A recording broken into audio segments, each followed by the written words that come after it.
Is there a legit job, teammate, employee crisis going on, in your opinion? Or is it just a lot of hype around it? And if there is, what are some of the things that you're doing to keep people around and to get them to want to stay? Because it seems like there's a lot of opportunities for people to work. And so it's difficult to really wrap your head around, okay, is this really a problem, or where are we in the world? All right, from an objective standpoint. An objective standpoint on a subjective matter, right? Huh? An objective standpoint from a subjective matter, right? Yeah. Well, because I'm going to tell you what I think is going on. So right now there's a ton of job openings.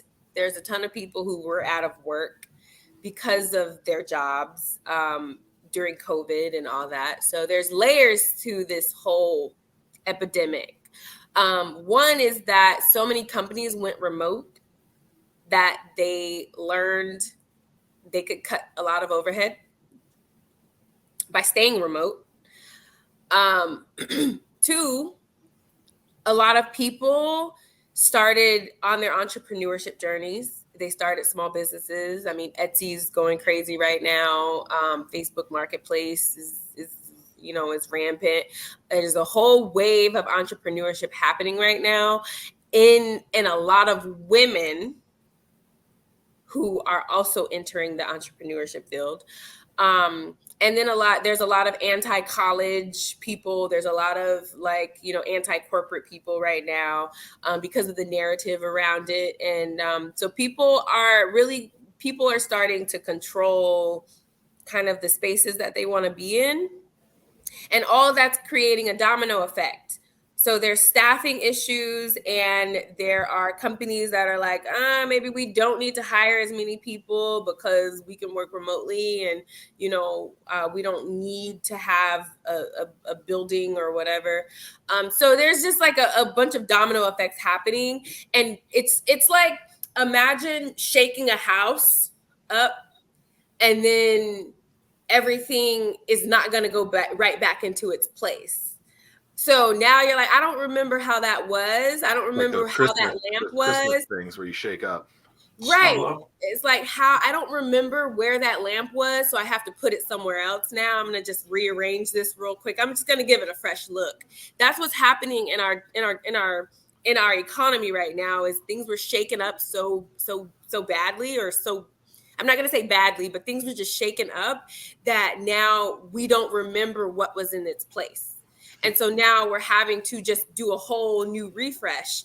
And so for me, I had to create a progressive model that supports my employees who are anti-corporate, because I have an employee on my team who left Cheesecake Factory because he was just like, I just want to, he took a nice size pay cut just to do it.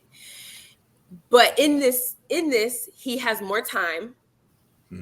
He enjoys the environment. We support him, in his skill set. So he's able to do workshops and things like that for customers.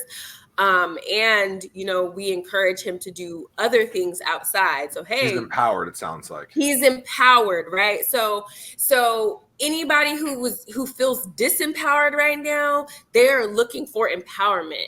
And again, that's where the misplacement is now that things were shaken up, and they were forced to now sit in that, and sit in, and a lot of us sat in freedom and liberation, and we were like, oh, this is what it feels like. Oh, hell no, I'm not going back to that. And so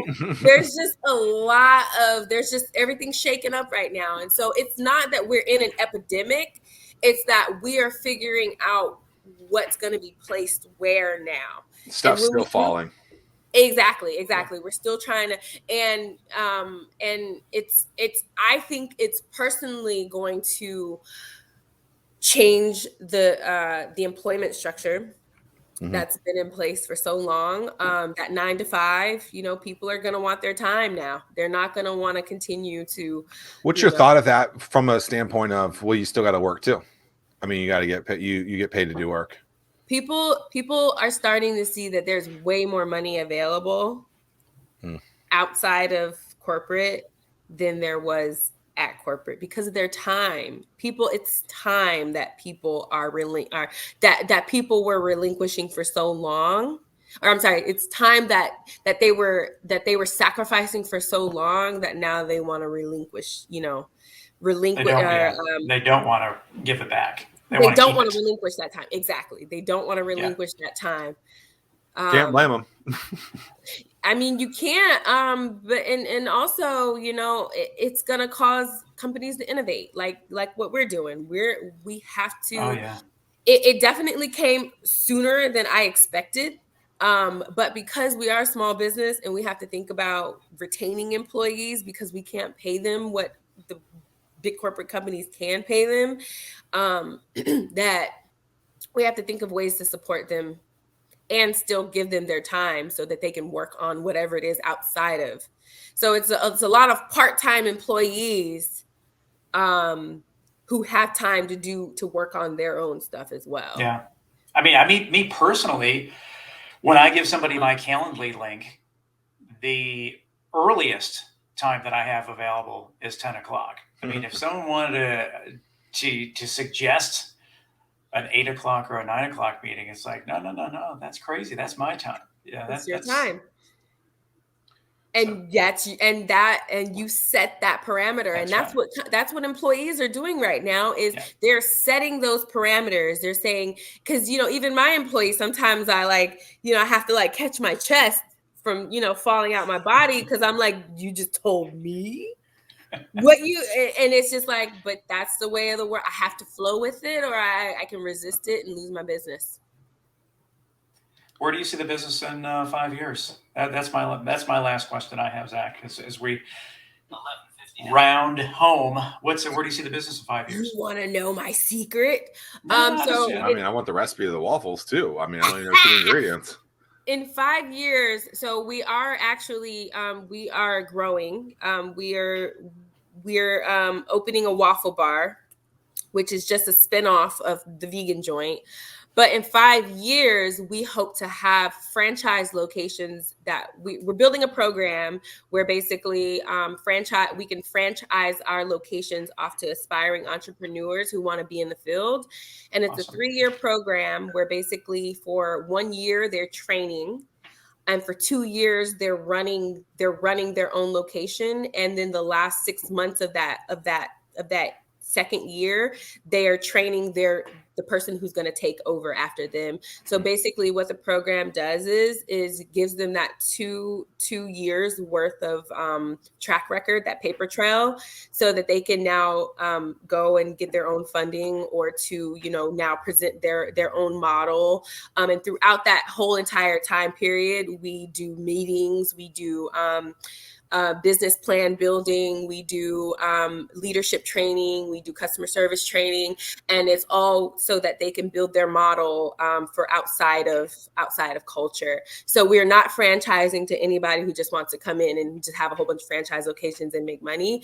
We're doing it so that we can build new leaders and teach them entrepreneurship. That's awesome. And give them a paper trail where they don't have to have any upfront capital. I dig that. I do too. Who's been directly involved within the startup community for almost a decade, I want to talk to you about a serious pain point: spending a ton of time trying to understand the business landscape in the 757. That's time that should be focused on growing the business. At StartWheel, we're here to help you by compiling all of the news you need to know about in one place. Now there's no need to search multiple websites. Just head to startwheel.org and see for yourself. That's startwheel.org.